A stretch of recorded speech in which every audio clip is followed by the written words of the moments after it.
오늘의 주요 뉴스입니다. 중동 전쟁 불똥이 홍해까지 튀고 있습니다. 곧 막힐 분위기입니다. 경찰 수사의 최고 지휘부인 국가수사본부가 장윤기 부실수사 윗선으로 의심받으며 압수수색을 당했습니다. 대통령 집 매매 이후 정치권에서 시끄러운데 어떤 건지 알아보겠습니다. 네, 뉴스에 시작합니다. 저는 동정민입니다. 호르무즈 해협이 이란 전쟁 제기로 사실상 다시 봉쇄가 됐죠.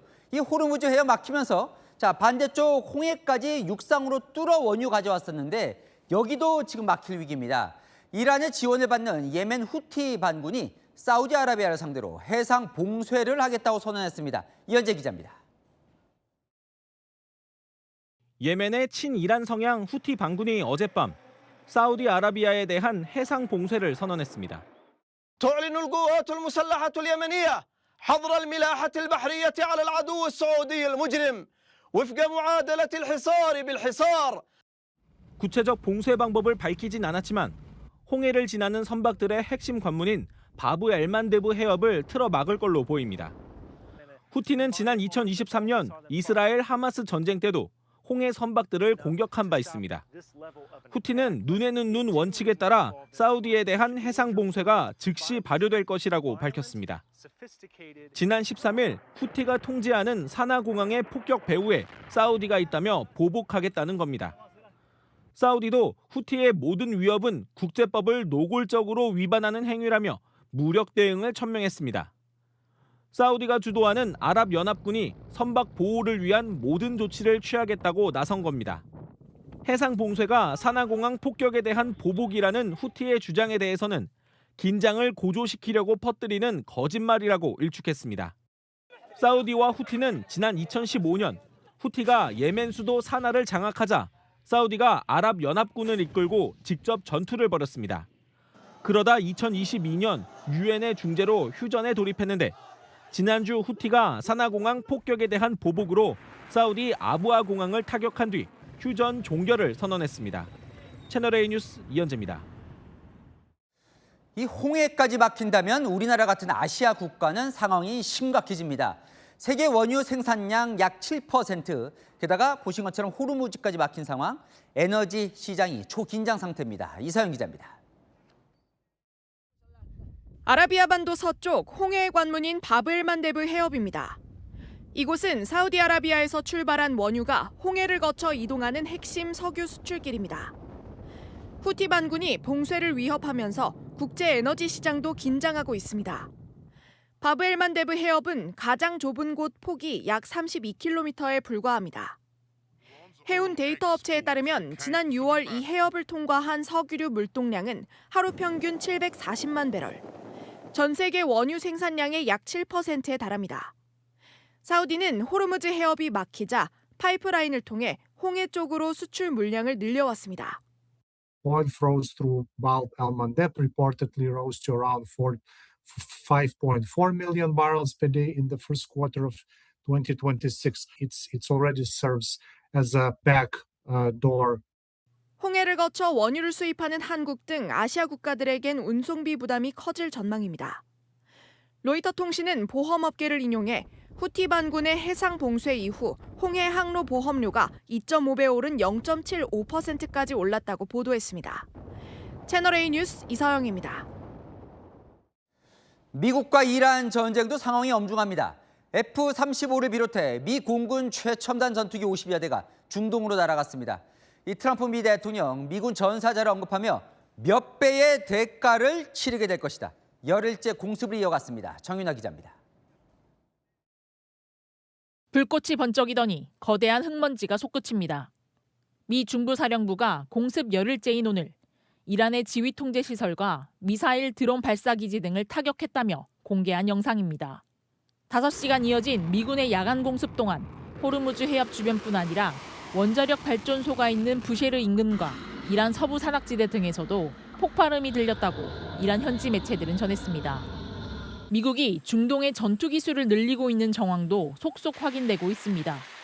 영국 레이크니스 공군기지를 출발한 F-15E 전투기 여러 대가 지중해 상공에서 공중 급유를 받고 중동으로 향하는 상황이 항공기 추적 사이트에 포착됐습니다. 유럽에 주둔 중이던 F-35와 F-15, F-16 전투기 50여 대와 A-10 공격기까지 중동으로 이동 배치하고 있다는 보도도 나왔습니다. 최근 미군 전사자가 발생하자 트럼프 미국 대통령은 더욱 강경하게 이란을 압박하고 있습니다. 트럼프는 이란이 미군 병사 1명을 죽일 때마다 몇 배의 대가를 치르게 될 것이라고 경고했습니다.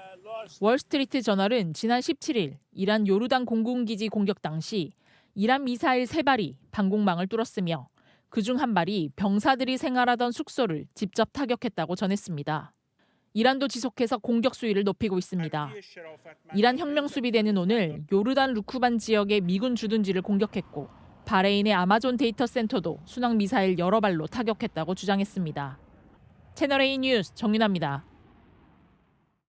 밤사이 쏟아진 폭우에 임진강 수위가 가파르게 오르고 있습니다. 게다가 북한의 환강댐이 방류하면서 그 물까지 내려와 홍수 경보가 내려진 상황인데요. 자, 괜찮은지 임진강 현장 연결해 보겠습니다. 자, 정서환 기자, 임진교에 나가 있잖아요. 괜찮습니까? 네, 임진교 상판 아래론 흙탕물이 요동치며 흘러가고 있습니다. 비는 소강 상태이지만 오후 4시 반부터 임진교 일대의 홍수주의보가 홍수경보로 격상하면서 주민들은 수위 정보에 촉각을 곤두세우고 있습니다.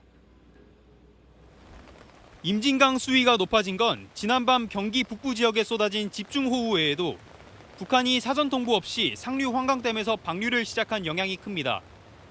우리 측 군남댐도 초당 7,000톤이 넘는 물을 방류하면서 하류 수위가 가파르게 높아지고 있습니다.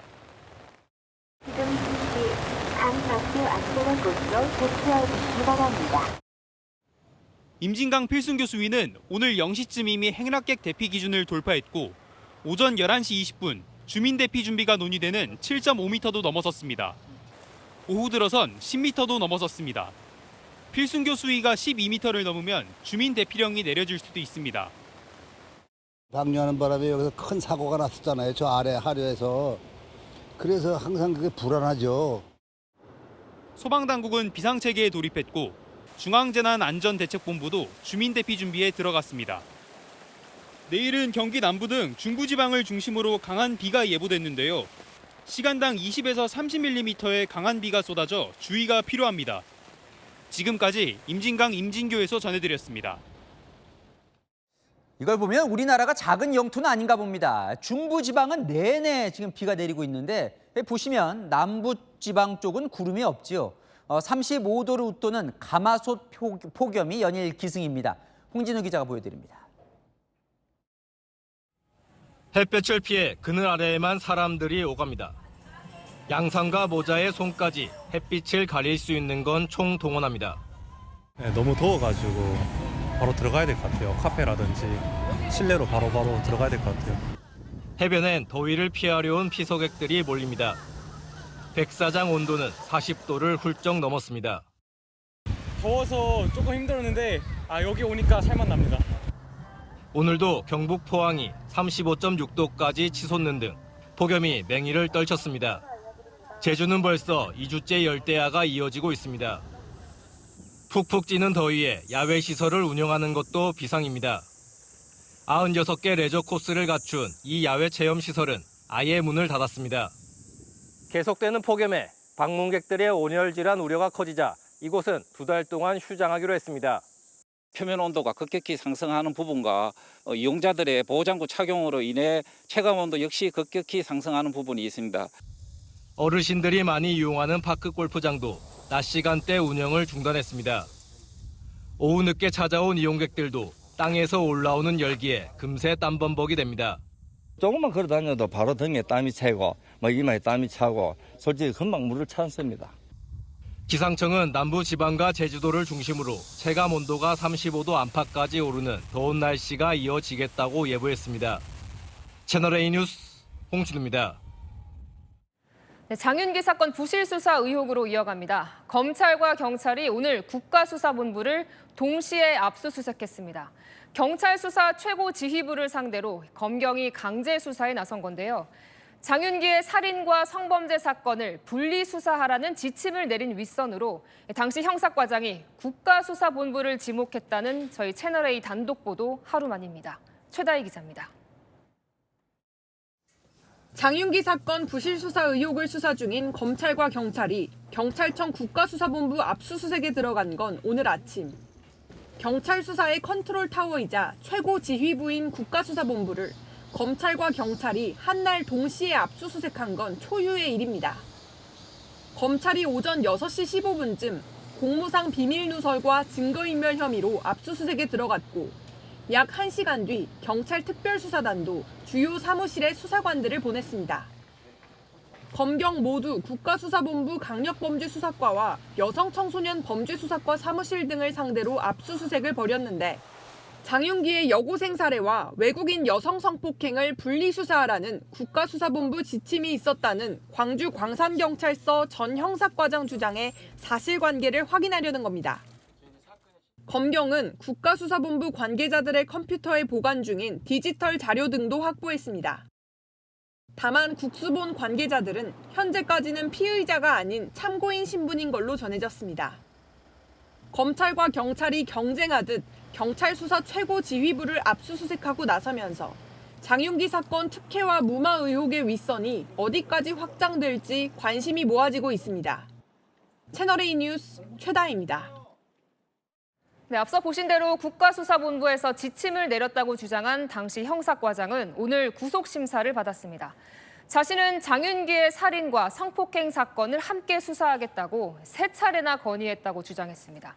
백승현 기자입니다. 구속영장 심사를 받으러 법원으로 들어서는 광주 광산경찰서 전 형사과장 박모경정. 장윤기에게 강간 목적 살인죄 대신 일반 살인죄를 적용케 해 직권을 남용한 혐의를 받고 있는 박경정은 자신이 내린 부당한 지시는 없었다고 말했습니다. 윗선의 어떤 부당한 지시나 저 또한 지시를 내린 적이 없고. 박경정 측 변호인은 장윤기의 외국인 성폭행과 여고생 살해 수사를 분리해 진행한 건 국가수사본부가 광주경찰청에 전달한 지침 때문이라며 억울함을 호소한 걸로 전해집니다. 3차례 모두 병합하지 말라는 취지로 국가수사본부에 지침이 내려와서 영장심사에서도 자신이 병합 수사를 3차례 건의했지만 국수본 지침을 따를 수밖에 없었다며 특혜 은폐 수사 의혹에 대해 굉장히 억울하다는 입장을 밝힌 걸로 전해졌습니다. 숨진 여고생 유족들에겐 장윤기에게 성폭행 살인죄를 적용 못해 죄송하다며 자신은 장윤기를 봐줄 의도가 없었다고 주장했습니다. 채널A 뉴스 백승현입니다. 네, 안기자 사회부 성일환 기자 나와 있습니다. 사실 경찰청 국가수사본부라면 매번 압수수색을 해야 하는 곳인데, 그쵸. 야, 이거 어쩌다 이 광주에서 벌어진 사건 여기까지 올라와서 압수수색을 당하는 꼴이 된 거예요. 네, 지금 수사가 의혹을 따라서 타고 올라가고 있는 상태입니다. 그러다 보니까요, 이 전국 사건의 수사를 지휘하는 최종 컨트롤 타워죠. 이 경찰청 국가수사본부까지 왔습니다. 장윤기 사건을 초동 수사한 건 광주 광산경찰서였고요. 이 사건 수사 과정을 지휘한 건 상급기관인 광주경찰청이죠. 그런데 이 광주경찰청도 이 중요 사건들은 경찰청 국가수사본부에 보고를 하고 지침을 받습니다. 그러다 보니까 검찰과 경찰의 칼끝이 오늘 서울에 있는 국수본까지 겨누게 된 겁니다. 이 지휘라인 최상단 이 국수본을 압수수색한다는 게 보통 일은 아닌 것 같은데 뭘 확인하려고 하는 거예요, 지금? 가장 중요한 거는요, 이 국가수사본부가 장윤기 사건을 축소하려고 했는지 이 부분이 핵심입니다. 이 장윤기는 여고생 살해 이틀 전에 또 다른 사건이 하나 있었죠. 베트남 여성을 스토킹하고 성폭행한 혐의로도 재판을 받고 있는데요. 이 두 사건을 왜 하나로 합쳐서 수사하지 않고 각각 나눠서 수사하라고 경찰 지휘부가 지침을 줬는지, 이게 사실인지, 만약 사실이라면 어떤 의도였었는지 따져보겠다는 겁니다. 오늘 구속영장 심사를 받은 당시 광산경찰서 형사과장은요, 자신이 두 사건을 함께 수사하겠다고 3차례나 건의를 했지만 국수본에서 분리 수사를 하라는 지침이 내려왔다. 이 주장을 한 걸 확인을 하려는 건데요. 이게 사실이라면 누가 어떤 의도로 또 그런 지침을 줬는지 따지는 게 이제 핵심이 된 건데, 그러다 보니 수사가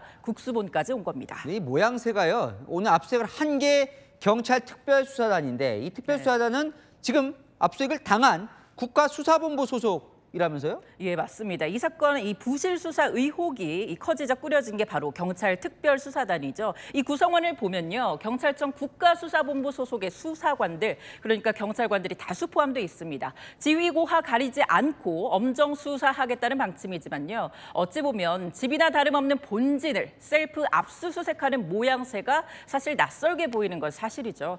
오늘은 국수본 과장급을 수사했지만 수사가 더 윗선으로 가면 특수단이 자신의 최고 수뇌부까지 겨누는 상황이 벌어질 수도 있습니다. 상당히 모양새는 좀 코너에 몰린 모양새인데 국가수사본부는 뭐라고 합니까? 네, 조금 전 입장이 나왔습니다. 오늘 압수수색의 대상이었던 이 강력범죄 수사과의 관계자가 밝힌 내용이 있는데요.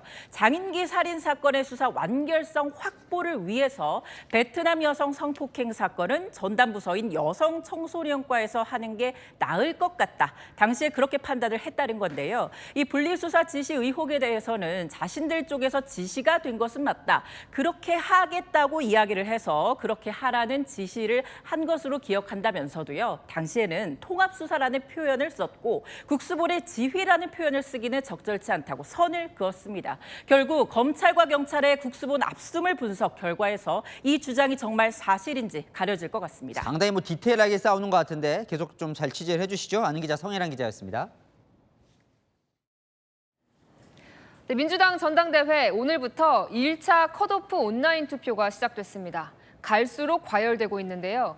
김민석 전 총리는 정청래 전 대표를 향해 신천지 개입설을 제기했고 정 전 대표 측은 차량 습격을 당했다고 주장했습니다. 이준성 기자입니다.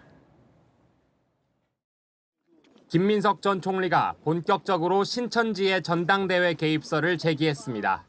신천지 문제도 아주 구체적이고 주의 깊게 보고 있습니다. 결론부터 말씀드리면 신천지와 관련해서 민주당의 전대에 개입하려는 분들은 한 걸음도 안 움직이는 것이 좋다. 근거를 갖고 하는 말이라며 올해 초 신천지 특검 무산을 언급했습니다. 신천지 특검이 진행이 안 된 점 또 같은 것들을 하나하나 이렇게 짚어가면서 당시 정청래 지도부와 신천지 간의 결탁설처럼 비춰지자 정 전 대표는 가짜뉴스라며 가장 강력한 수위로 벌받게 하겠다고 반발했습니다. 지위고하를 막론하고 가장 강력한 법적 조치를 취하겠다. 그러면서 김 전 총리가 4년 전 지방선거 때 이재명 대통령을 지적했던 인터뷰 기사로 역공세를 폈습니다. 인터뷰 김민석, 지방선거 패배, 이재명 책임, 사적 판단이 앞섰다.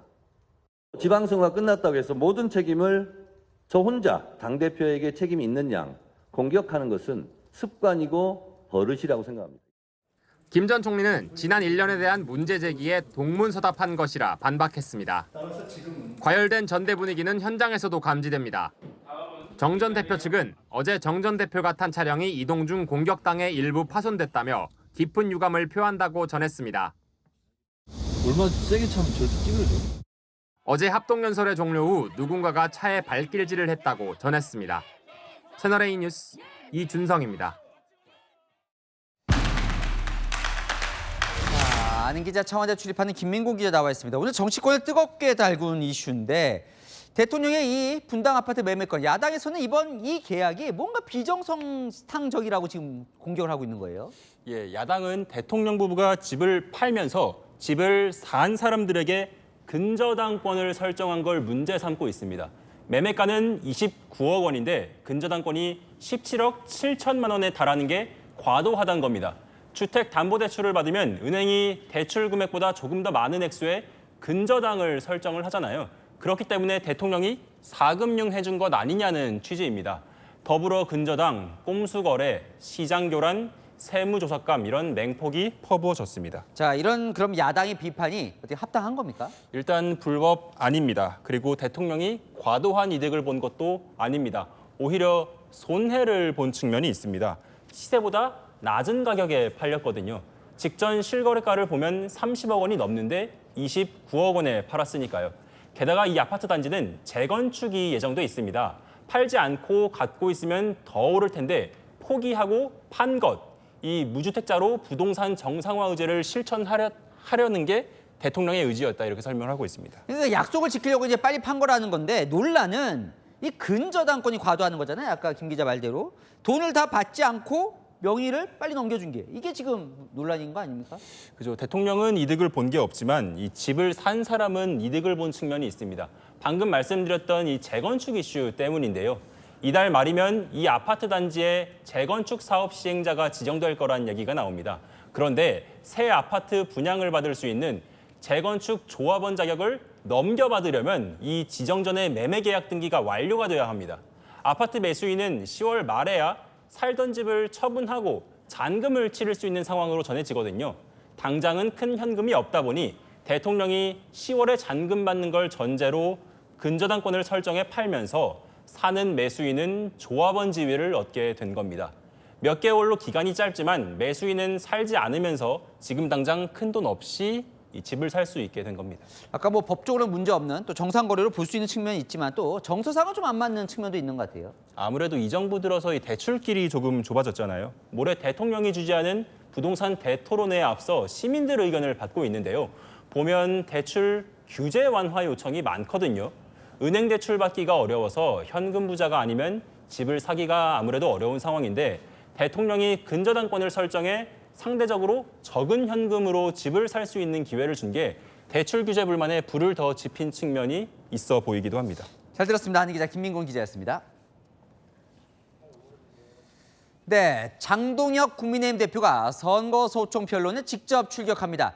국민의힘은 투표용지 부족 사태가 벌어진 전국 7곳에 대해 선거소총을 했죠. 그중 오세훈 서울시장이 당선된 서울을 포함해 경기, 인천 3곳에 대해 선거 효력이 없다, 문제 제기라는 변론에 직접 나섭니다. 생중계도 신청했습니다. 손인혜 기자의 단독 보도입니다. 장동혁 국민의힘 대표가 오는 27일 중앙선거관리위원회 선거소청 심사에 직접 나가 구술 심리를 할 예정입니다. 국민의힘이 선거소청을 낸 7개 지역 가운데 서울, 경기, 인천 광역자치단체장 선거에서 투표용지 부족 사태에 따라 결과에 심각한 오류가 있었다는 주장을 펼칠 전망입니다. 이제 정치가 결과를 만들어내야 될 때가 됐습니다. 선관위가 소청을 받아들이면 30일 이내 재선거가 실시됩니다. 당 관계자는 정치적 함의와 사회적 파장이 큰 사건이라며 당대표가 직접 정치적 호소에 나선 것이라고 했습니다. 국민의힘이 승리한 서울시장 선거 효력도 따지는 것에 대해서 장 대표 측은 당리당략이 아닌 원칙의 문제라는 입장입니다. 오세훈 서울시장 측은 당에서 하는 일에 따로 입장이 없다고 밝혔습니다. 국민의힘은 장 대표가 직접 참여하는 만큼 변론 생중계를 신청했습니다. 선관위는 허가 여부를 검토 중입니다. 채널A 뉴스 손인혜입니다. 장동혁 대표 사퇴를 요구해온 오세훈 서울시장이 당대표 폐지를 주장해 화제가 되고 있습니다. 평소 소신이지만 또 때가 때인 만큼 장 대표 측은 불쾌해하고 있습니다. 김승희 기자입니다. 오세훈 서울시장이 윤상현 국민의힘 의원과 서울시청에서 조찬 회동을 했습니다. 두 사람은 정치개혁 차원에서 당대표제 폐지와 관련한 공감대를 형성했습니다. 당대표제 폐지 문제, 원내 정당화 문제, 그 속에서 국민 공천을 제도화시키는 것. 이런 문제에 대해서 오 시장이 당대표 폐지를 언급한 건 이번이 처음이 아닙니다. 굳이 당대표가 필요한가? 원내 중심 정당으로 바뀌어야 됩니다. 그래야 불필요한 갈등이 최소화된다고. 행정의 전문가인 행정부시장이면 충분하지. 서울시장이 뭐가 필요하냐? 라고 하는 이야기와 똑같거든요. 결과적으로 장 대표 사퇴 압박 수위를 높인 것으로 해석됩니다. 장동혁 체제가 문제가 있다라고 비판하는 사람들이 많다라는 것, 있다라는 것. 분명히 이거 짚어두고 갈 필요가 있다. 이런 생각입니다. 채널A 뉴스 김승입니다. 안규백 국방장관의 이 탈영 관련 의혹, 방첩사가 이 자료 제출하라는 천하람 의원의 요구에 낸 답변서가 논란입니다. 국방부는 탈영 관련된 자료들이 없다고 공식 밝혔습니다. 남영주 기자입니다. 국군 방첩사령부가 국회에 낸 답변서입니다. 안규백 국방부 장관 탈영 사건 관련 자료 요구에 방첩사는 부대 해체 결정으로 보존 중인 기록물을 인계하는 절차가 진행 중이라며 제출을 거부했습니다.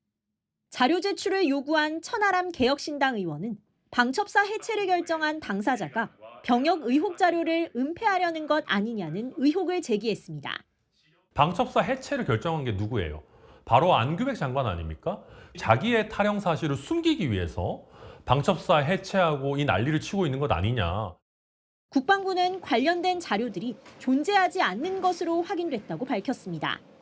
여러 의원실에서 실제로 요청한 자료의 존재 여부를 관련 기관에서 확인을 했으나 헌병대 수사 결과 보고서와 구금 인사명령 그리고 군 판사 체포영장 기록 등의 자료는 부존재한.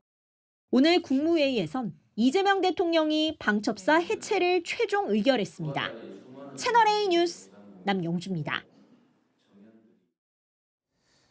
이재명 대통령이 삼성전자의 호남 반도체 공장 신설 투자는 노조의 쟁의 대상이 아니라고 밝혔습니다. 오늘 국무회의에서 광주에 반도체 공장 만든다고 하니 노조에서 노사 협상 대상이라고 주장한다며 그렇게 따지면 경영권 행사에 관련 없는 게 없다, 지나치다고 지적했습니다. 영업이익의 성과급 배분에 대해서도 과연 쟁의 대상이냐며 아닌 쪽이 더 높다고 생각한다고 말했습니다. 네, 쿠팡 인천 물류센터 대형 화재 61시간 만에 큰 불길이 잡히면서 일단 최악의 위기는 면했습니다. 하지만 인근 주민들의 피해는 이만저만이 아닙니다. 검은 분진과 매연이 창문 틈새로 집안까지 밀려들고 있는 건데요. 오세정 기자가 취재했습니다. 쿠팡 인천 물류센터에 100m가량 떨어진 빌라. 창문 너머로 활활 타고 있는 물류센터가 보입니다. 검은 연기의 일대가 온통 뿌였습니다. 불이 꺼진 뒤인 오늘도 현장엔 회색 연기가 피어오릅니다. 모처럼 창문을 열어보니 창틀엔 검은색 잿물이 흥건합니다. 휴지로 닦자 시커먼 분진이 묻어나옵니다. 집안 정리도 문제지만 건강에 해가 없을까 그게 더 걱정입니다. 낙진 같은 게 있잖아요. 많이 날아왔어요. 유리창이. 지금 이렇게 해보면 새카맣거든요. 주변에 세워진 차들도 직격탄을 맞았습니다. 불이 난 쿠팡 인천 물류센터 인근 주거단지에 세워진 차입니다. 비가 오는데도 화재로 인한 분진은 그대로 남아 있습니다. 대피령은 해제됐지만 분진과 매연 탓에 주민들은 마스크를 쓰고 다닙니다. 인근 가게들은 사실상 개점 휴업 상태입니다. 화재 현장에서 날아온 분진을 닦고 또 닦는 게 일입니다. 닦아도 잘 안 닦여요. 트리오로 해갖고 해야 닦여요. 소방당국은 국가동원령을 해제하고 대응 단계도 1단계로 하향했습니다. 불이 난 물류센터는 지난 2월 소방시설 자체 점검에서 25건을 지적받은 것으로 파악됐습니다. 발화 지점으로 지목되는 6층에선 3건 지적이 나왔는데 쿠팡 측은 시정을 마쳤다는 보고서를 소방당국에 제출한 것으로 확인됐습니다. 채널A 뉴스 오세정입니다. 운항 중이던 티웨이 항공 기내가 연기에 휩싸였습니다. 승객이 소지하던 보조 배터리에서 발생한 건데 승무원들이 침착하게 대처했습니다. 당시 상황 김태우 기자가 보도합니다. 여객기 객실 바닥에서 불꽃이 보이고 매캐한 연기가 복도를 가득 메웁니다. 코와 입을 막아보고 허둥지둥 자리에서 일어나 몸을 피해봅니다. 승무원들은 신속히 소화기를 뿌려 불길을 잡습니다. 어느 정도 수습은 완료된 상태입니다. 진정하시고 자리에 앉아주십시오. 상황은 5분여 만에 진압됐고 불이 난 자리에는 숯덩이처럼 새까맣게 탄 보조 배터리만 남았습니다. 어제 오전 9시쯤 인천에서 필리핀 보라카이로 향하던 티웨이 항공 여객기가 이륙한 직후의 상황입니다. 당시 기내에는 승객 172명이 타고 있었습니다. 당시 탑승 승객은 승무원들이 물에 적신 휴지로 코와 입을 막도록 안내했고 보조 배터리를 물에 담가 진화했다고 전했습니다. 티웨이 항공은 지난해 2월부터 보조 배터리를 머리 위 선반에 보관하지 않고 승객이 직접 소지하도록 규정을 운영하고 있습니다. 항공사 관계자는 충전 중 발생한 사고는 아닌 것으로 보인다며 정확한 원인을 조사하고 있다고 밝혔습니다. 항공기는 예정대로 보라카이에 도착했고 탑승객과 승무원 모두 다친 사람은 없는 것으로 전해집니다. 채널A 뉴스 김태우입니다. 친구를 살해하고 알몸으로 거리를 배회한 살인범 정재환은 경찰에 붙잡히는 순간도 순순하지 않았습니다. 수갑이 채워진 뒤에도 바닥을 뒹굴며 거칠게 저항했습니다. 박건영 기자가 보도합니다. 알몸 상태의 남성이 아파트 복도 바닥에서 나뒹 겁니다. 등 뒤로 수갑을 차고도 발버둥을 치며 강하게 저항합니다. 중학교 동창을 무참히 살해한 정재환을 경찰이 체포할 당시 모습입니다. 정재환의 알몸에는 범행 당시 묻은 혈흔이 가득하고 바닥도 마찬가지입니다. 이 영상은 숨진 피해자의 연락을 받고 범행 현장으로 찾아간 친구들이 정재환 검거 후 촬영한 걸로 유족 측이 공개했습니다. 경찰도 왔을 때 그 둘이 싸웠거든요. 정재환이 달려들어서 수갑도 안 차고 있으니까 빨리 좀 체포해달라고 이거 맞다고. 정재환은 범행 직후 알몸 상태로 편의점을 찾아 우유와 빨대 등을 태연히 챙기는 모습이 포착되기도 했습니다. 유족 측은 정재환이 피해자의 시신을 유기하려고 훼손한 정황이 있다고 주장하며 경찰에 관련 혐의 수사를 요구하고 있습니다. 채널A 뉴스 박건영입니다. 서울 강남의 한 아파트에서 불이 나 주민들이 긴급 대피했습니다. 불이 난 세대 주민은 중국산 로봇 청소기에서 불꽃이 튀며 불이 시작됐다고 말한 걸로 전해졌습니다. 김선범 기자가 보도합니다. 아파트 창문 밖으로 희뿌연 연기가 쉴 새 없이 뿜어져 나옵니다. 집 안쪽으론 시뻘건 불길도 보입니다. 아파트 단지에는 쉴 새 없이 소방차 사이렌 소리가 울려 퍼집니다. 서울 강남구 압구정동 아파트에서 불이 난 건 오늘 오전 10시 27분쯤. 주민 21명이 긴급 대피했고 2명은 소방에 구조됐습니다. 연기를 마셔 어지럼증을 호소한 주민들도 있었습니다. 불은 1시간 30분 만에 모두 꺼졌지만 불이 시작된 아파트 5층 베란다는 온통 시커멓게 그을렸고 난간과 창문, 창틀까지 전부 떨어져 나갔습니다. 불이 난 세대 주민은 이웃들에게 중국산 로봇 청소기에서 불꽃이 튀며 불이 났다는 취지로 말한 걸로 전해졌습니다. 소방당국은 수거한 로봇 청소기를 국립과학수사연구원에 보내 감식을 의뢰하고 정확한 화재 원인을 조사 중입니다. 채널A 뉴스 김선범입니다. 방송인 박나래 씨의 갑질 의혹을 폭로했던 전 매니저가 구속됐습니다. 폭로를 막고 싶다면 돈을 달라며 박 씨를 협박한 혐의입니다. 홍지혜 기자입니다. 전직 매니저들이 제기한 갑질과 폭행 의혹에 대해 법적 대응에 나선 방송인 박나래 씨. 사실이 아닌 부분에 대해서는 또 바로 잡아야 되고 또 아마 바로 잡을 예정일 것 같습니다. 경찰 수사 과정에서 전 매니저 신모 씨가 폭로를 안 하는 대가로 박 씨에게 금품을 요구한 정황이 포착됐습니다. 신 씨는 박나래 씨가 회사 돈을 전 남자친구에게 사적으로 썼다는 의혹 등을 폭로하지 않는 대가로 회사 매출의 10%를 요구한 혐의를 받고 있습니다. 매니저 신 씨는 회사 돈 3천만 원을 빼돌린 혐의도 받고 있습니다. 법원은 신 씨의 증거인멸 우려가 있다고 보고 지난주 구속영장을 발부했습니다. 신 씨와 공모했다는 의심을 받는 또 다른 매니저도 오늘 공갈미수 혐의로 불구속 상태로 검찰에 넘겨졌습니다. 채널A 뉴스 홍재입니다. 청계천에서 시민들이 소원을 빌며 던지는 행운의 동전들, 기부금으로 쓰이는데요. 누군가 물속에 들어가 이 동전들을 싹쓸이했습니다. 윤지유 기자입니다. 하늘색 우산을 쓴 중년 여성. 허리를 굽혀 물속에서 무언가를 건져 주머니에 넣습니다. 물속에서 이리저리 자리를 옮기며 모으는 건 동전입니다. 여성이 손짓한 곳에는 노란 신발을 신은 남성이 역시 동전을 줍고 있습니다. 잠시 뒤 청계천에서 나와 유유히 걸어가는 여성. 그 여자는 그 주머니를 봤더니 빵빵하고. 두 사람이 동전을 챙긴 곳은 청계천 최상류에 있는 팔석담. 시민들이 소원을 빌며 동전을 던지는 곳입니다. 서울시는 이 행운의 동전을 매주 10만 원 정도씩 수거해 장학재단이나 국제기구에 기부해 왔습니다. 영상을 찍은 시민은 남녀가 중국인 단체 관광객으로 보였다고 했습니다. 중국말 하는 거 촬영 끝나고 이렇게 걸어가는데 다 그 단체 관광객들이더라고요. 국민신문고에 관련 사건이 접수돼 종로경찰서가 수사에 나설 계획입니다.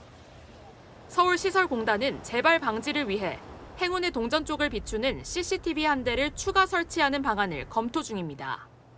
채널A 뉴스 윤지유입니다. 피서철 이 뉴스는 언제 그만 전해드릴 수 있을까요? 계곡 장사 얘기입니다.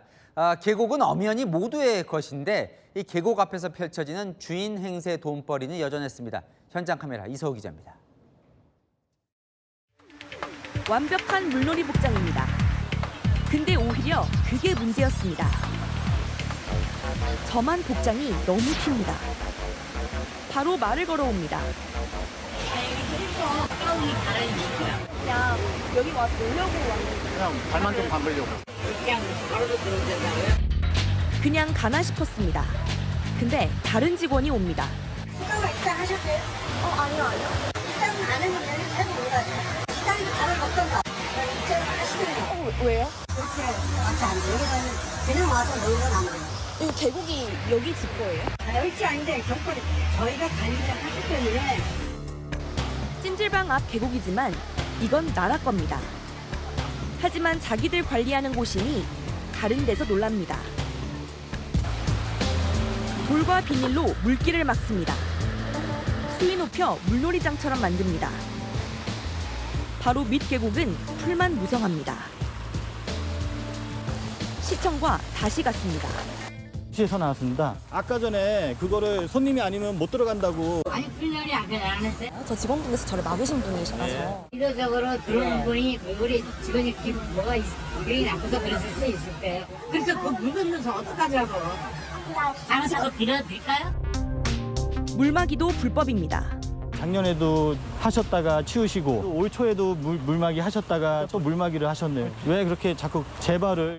이렇게 막아야 손님이 많이 오고 돈으로 연결되니까요. 업주는 그 돈을 포기를 못해요. 계속 반복되는 이런 일이 생기는 거죠. 여기 수영장처럼 딱 마련이 되어 있네요, 이렇게. 그렇죠. 저기 누우면 딱 좋잖아요. 비닐로 했으니까 물이 내려가더라도 많이 내려가지 않고. 계곡 가는 유일한 길목이 사유지입니다. 거기 매표소가 섰습니다. 그럼 22,000원. 계곡에 물 담그러 물장구로 가세요. 입장 4,000원 주고 그래. 뭐 돗자리 이런 거 안 깔고 빨리 이용은 안 해요? 근데 돗자리야 깔든 안 가도 텐트 치든 안 치든 들어가면 4,000원이야. 돈은 냈지만 뭔가 찜찜합니다. 계곡물이 개인의 물이 아니잖아요. 계곡은 모두의 것인데 왜 이렇게 하는지 모르겠어요. 입장료를 받고 있는 이거 입장료를 안 받아 산에 오물, 쓰레기, 똥, 엉망입니다. 근처에 시청이 만든 다른 길이 있긴 합니다. 근데 계단만 내려가도 반응합니다. 여기 왜 못 들어와요?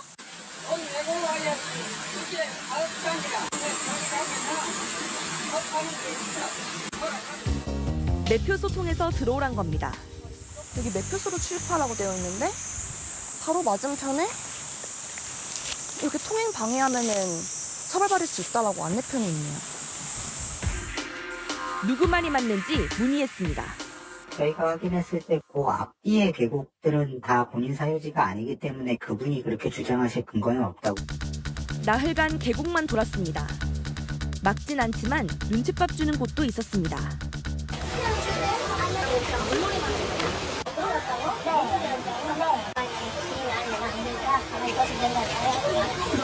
가만히 하고 가라고. 해마다 단속하고 해마다 지적되지만 올해도 여전했던 모두의 계곡 앞 주인 행세. 이 뉴스를 내년에도 전하게 될까요? 현장 카메라 이서우입니다. 요즘처럼 쏟아지는 장맛비를 가리려면 크고 긴 이 장우산이 딱이죠. 그런데 길다 보니 실내에서 무심코 흔들면서 걸으면 치명적인 무기로 변합니다. 특히 아이들에겐요. 이 장준우 기자가 얼마나 위험한지 알아봤습니다. 긴 우산을 들고 지하철역 계단을 오르는 시민들.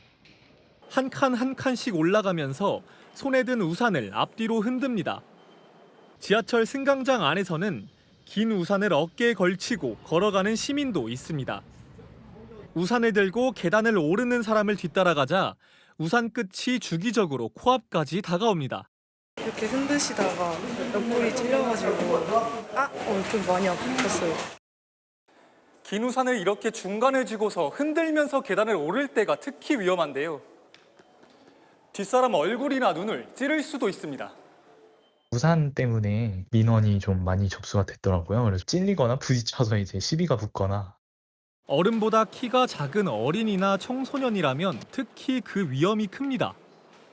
일본 지자체에서 진행한 실험 영상을 보면 성인 팔높이를 가정해 기계팔로 우산을 휘두르자 어린이 모형의 눈과 이마 높이를 정통으로 가격합니다.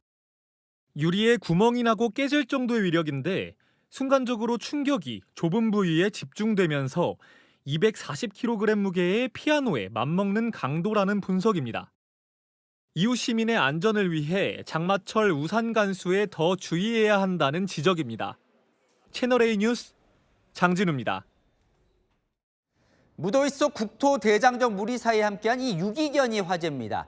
안락사 직전에 구조돼 무려 20km 길을 동행을 했는데요. 사연이 있다고 합니다. 김대욱 기자가 전해드립니다. 강아지 한 마리가 바닥에 누워 있습니다. 옆엔 태극기가 달린 배낭이 보입니다. 충남 공주에서 국토 대장정 중인 일행이 만난 유기견입니다. 반가운 듯 연신 꼬리를 흔들던 유기견은 이들을 따라오기 시작합니다. 더우면 논에 들어가 몸을 적셨고 잠시 쉬는 동안에도 곁을 떠나지 않습니다. 무더운 날씨 속에 무려 20km를 함께 동행했습니다. 이 강아지는 한 달 전쯤 버려진 뒤 홀로 떠돌아다녔던 것으로 전해집니다. 수소문 끝에 유기견 보호소로 옮겨진 강아지. 입양 공고도 훌쩍 지나 안락사 위기까지 몰렸습니다.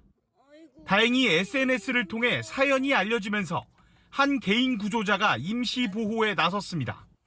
다른 강아지들과 함께 놀 정도로 건강을 회복했고 햇밤이라는 새 이름도 얻었습니다. 이뻐.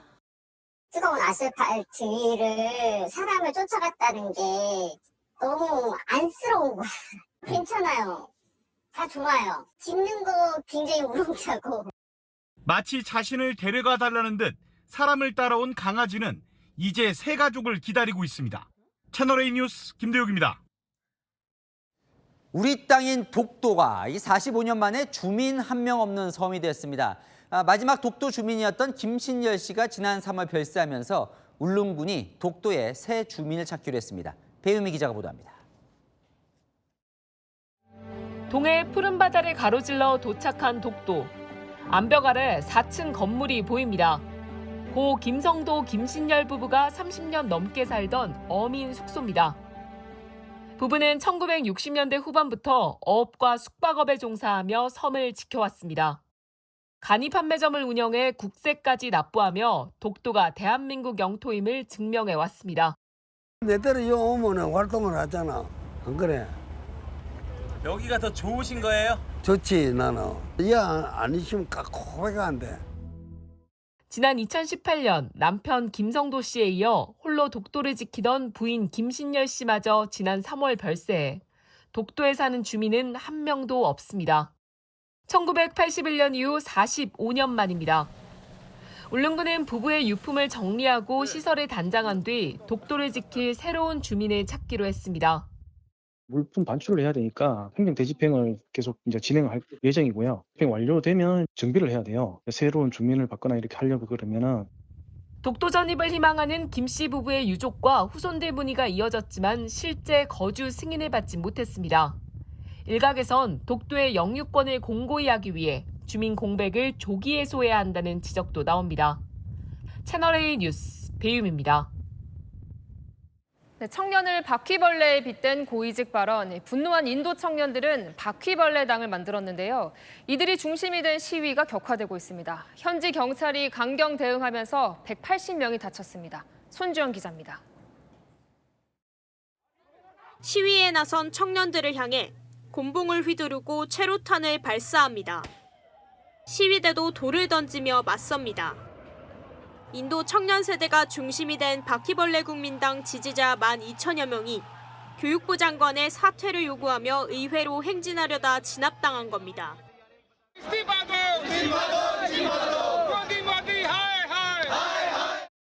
2달 전 발생한 인도의대 입학시험 문제 유출 사건으로 시작된 이번 시위는 사회운동가 소남 왕추크가 강제로 병원에 이송되며 더 확대됐습니다. 이번 시위로 경찰관과 시위대 등 약 180명이 다쳐 인근 병원으로 옮겨졌습니다. पूरा हाथ हुआ सब जल रहा है, ये पूरा आंख सूज जा रहा है, ये इतना तानाशाह कर रहे हैं, डेमोक्रेसी बची नहीं है, पूरा डिक्टेटरशिप की तरफ जा रहा है देश। 10대 학생이 경찰에 폭행당했다는 주장도 제기됐습니다. हम कुछ नहीं कह रहे हैं, हमें जो पुलिस वाले बैरिकेड में धक्का दे रहे हैं, यहाँ पे मारा है, कमर पे मारा है. 인도 매체는 최근 몇 년간 수도 뉴델리에서 열린 시위 중 가장 큰 규모라고 전했습니다. 현지 경찰이 시위대 70명을 체포한 가운데 바퀴벌레 국민당 측은 인도 정부와 만나 요구사항을 전달했습니다. 채널A 뉴스 손주영입니다.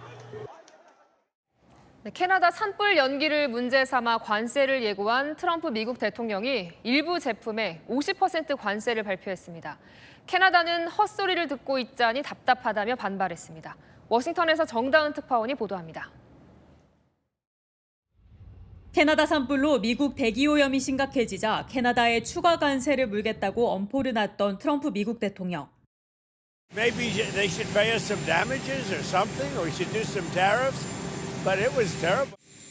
트럼프는 오늘 와인, 시멘트, 하키채 등 일부 캐나다산 제품에 50% 추가 관세를 예고했습니다. 백악관은 캐나다가 미국 상품에 가한 차별적 대우로 미국이 겪는 부담과 불이익을 상쇄하고자 한다면서 관세법 338조를 근거로 들었습니다. 블룸버그 통신은 1930년 제정된 관세법 338조가 실제 적용된 건 처음이라고 전했습니다. 캐나다는 즉각 반발했습니다. Rather than criticize and threaten Canada, your closest friends, maybe one day you're going to need our help like you did last year, and we deployed the people. I get frustrated just listening that bunch of rubbish. 마크 카니 캐나다 총리는 성명을 통해 미국의 일방적 무역 조치라면서 적극 협의해 나갈 것이라고 밝혔습니다. 워싱턴에서 채널A 뉴스 정다은입니다. 네, 일본의 최연소 시장이 넉 달간 출산 휴가에 들어갔습니다. 그런데 찬반 의견이 팽팽합니다. 도쿄 송찬욱 특파원이 취재했습니다. 만삭으로 지역 축제 현장을 찾은 여성은 3년 전 33살로 일본 최연소 시장으로 당선됐던 가와타 쇼코 야와타 시장입니다. 오는 9월 출산을 앞두고 마지막 공모에 나선 겁니다. 시장직엔 출산 휴가 규정이 없어 직접 관련 절차를 마련했고 어제부터 약 4개월간 출산 휴가에 들어갔습니다. 쉬는 동안엔 부시장이 직무대행을 맡기로 했습니다. 市長で初めてというのは私自身もとても驚いているところです。リーダーを含めたですね、様々な職業において子供を産むということをやはりためらわない社会を作っていかなければ。 일본에선 기초자치단체장의 첫 출산 휴가를 두고 찬반 논란이 일었습니다. 아사히 신문에 따르면 야와타시엔 시장의 출산 휴가를 지지하는 의견이 94건 접수됐지만 무책임하다는 등의 부정적 의견도 73건에 달했습니다. すごいなと思いましたね。やはり一番トップの人がやると他の人も産休取りやすくなる。女性の権利として、出産の時は休んでほしい。けど報酬を 100% 受け取るっていうことに関してはあんまり賛成しません。 일본에선 여성 지자체장 비율이 4% 수준에 불과한 데다가 남성 중심의 정치 문화가 여전히 강해서 출산 휴가에 대한 사각지대가 존재한다는 지적이 나오고 있습니다. 도쿄에서 채널A 뉴스 송찬욱입니다. 러시아의 탄도미사일 공격에 우크라이나 수도 키이우가 초토화됐는데요. 우크라이나가 드론 400대를 동원해 반격에 나섰습니다. 김용성 기자입니다. 공중을 가르는 비행물체. 러시아 군용 차량이 급히 멈춰서고 병사들이 황급히 뛰쳐나온 직후 드론이 차량을 덮치며 폭발합니다. 우크라이나는 어제 러시아를 향해 드론 약 400대를 동원한 대규모 공습을 감행했습니다. 젤렌스키 우크라이나 대통령은 공격 직후 SNS를 통해 장거리 타격으로 물류시설과 석유 저장시설을 겨냥했다고 밝혔습니다. 전날 러시아의 최대 규모 탄도미사일 공격에 대한 보복임을 분명히 한 겁니다. 이번 공습은 전쟁 발발 이후 가장 큰 규모의 드론 공격으로 공격은 모스크바 일대에 집중됐습니다. 일부 드론은 주택가에도 떨어진 것으로 전해집니다. 러시아판 아마존으로 불리는 최대 전자상거래 업체 와일드베리스의 대형 물류센터도 다시 한번 표적이 됐습니다. 이 업체의 닫은 물류센터는 지난 18일에도 공습을 당해 8명이 숨지고 62명이 다치는 등의 피해가 발생한 바 있습니다. 손실 규모는 이미 우리 돈으로 약 1조 7천억 원으로 추산됩니다. 젤렌스키 대통령은 이 업체의 창구가 러시아의 드론과 항법 장비 부품 공급에 사용됐다고 주장한 바 있습니다. 피해를 입은 업체 와일드베리스는 고려인 출신 억만장자 타티아나 킴이 창업한 회사로 유명합니다. 채널A 뉴스 김용성입니다. 네, 월드컵에서 우승한 스페인 축구 대표팀의 환희의 순간, 트럼프 대통령 눈치 없이 시상대 무대에 끝까지 남았죠. 그런데 피파의 공식 SNS 사진에선 통편집됐습니다. 정경은 기자입니다. 북중미 월드컵에서 우승한 스페인 대표팀이 트로피를 들어 올립니다. 트럼프 미국 대통령의 모습도 보입니다. 그런데 현지 시각 그제 피파가 공식 SNS에 올린 사진을 보면 트럼프 대통령의 모습이 보이지 않습니다. 경기 직후 올라온 스페인 대표팀 SNS에서도 마찬가지입니다. 두 곳 모두에서 인판티노 피파 회장과 함께 스페인 선수들에게 우승 트로피를 수여한 트럼프 대통령의 모습이 통편집된 겁니다. 앞서 트럼프는 시상 후 무대에서 물러나는 관행과 달리 선수들이 세리머니를 할 때까지 내려가지 않아 축구 팬들에게 비판을 받았습니다. 워싱턴 포스트는 월드컵 내내 이어진 트럼프의 존재감은 결국 어색한 시상식으로 끝났다고 평하기도 했습니다. 비판이 이어지자 백악관은 독사진 2장을 포함해 트럼프가 선명하게 보이는 결승전 현장 사진 6장을 공개하며 반격에 나섰습니다.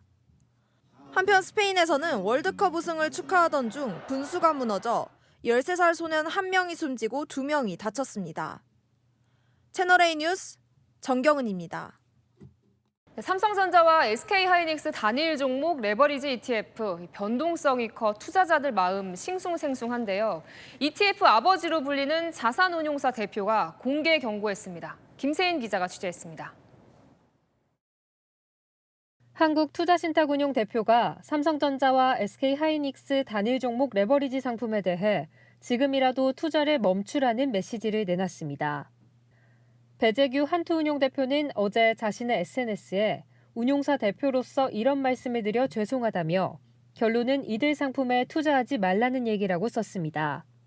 ETF 시장을 개척해 ETF 아버지로도 불리는 운용사 대표가 직접 상품 투자 위험성을 경고한 건 이례적이라는 평가가 나옵니다. 배 대표는 변동성이 지금처럼 크면 매일 손실이 늘어나는 구조라고 설명했습니다. 이후 배 대표는 자신의 글을 내렸지만 온라인에선 빠르게 확산됐습니다. 오죽하면 운용사 대표가 이런 말을 하겠냐는 반응부터 그래도 레버리지는 필요하다는 목소리도 나왔습니다.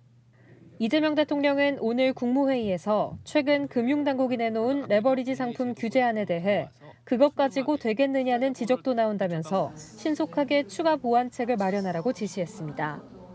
채널A 뉴스 김세인입니다. 네, 여의도 10배 면적의 고도 제한이 풀려 높은 빌딩, 아파트를 지을 수 있게 됐습니다. 규제가 풀려 개발이 가능해진 지역, 정성원 기자가 전해드립니다. 서울 수색 비행장 인근입니다. 비행 안전구역이라 주변에 높은 건물이 없습니다. 국방부가 오늘 이곳 규제를 해제했습니다. 경기 고양과 서울 마포 은평 일대 1982만 제곱킬로미터 규모로 여의도 면적의 약 7배 크기입니다. 제 옆으로 보이는 게 수색 비행장입니다. 이곳이 헬기 전용 기지로 바뀌면서 대부분의 지역에서 개발이 가능해집니다. 최고 35층 아파트를 세울 수 있게 되자 인근 주민들은 환영했습니다. 고도 제한. 국방부가 하기가 어렵잖아요. 그래서 그냥 안 된다는 식으로 소문이 나 있던 지역이에요. 고도 제한이 풀려야지 축소에 올라가야지만 사업은 수익이 나잖아요. 용산 어린이정원과 세종, 속초, 고성 등 전국 10곳 약 1,000만 제곱미터에 대한 군사시설 보호구역이 해제 또는 완화돼 민간인 출입, 부동산 개발 등이 가능해집니다. 채널A 뉴스 정성원입니다. 내일 아침에도 우산 챙기셔야겠습니다. 오늘만큼은 아니지만 경기와 강원, 충청 곳곳에는 시간당 20에서 30mm의 강한 비가 내리겠습니다. 이들 지역에는 내일까지 80mm 이상, 서울 등 수도권에도 최대 60mm의 비가 더 예상됩니다. 다만 낮부터는 비가 잠시 그치는 곳이 많겠습니다. 비가 잦아든 곳은 폭염이 기세를 올립니다. 중부 곳곳에도 폭염주의보가 내려졌고 남부는 폭염경보가 확대됐습니다. 내일 서울의 낮 기온은 오늘보다 4도 높은 30도까지 오르겠고요. 대구는 35도까지 치솟겠습니다. 날씨였습니다. 뉴스에 마칩니다. 시청해주셔서 감사합니다.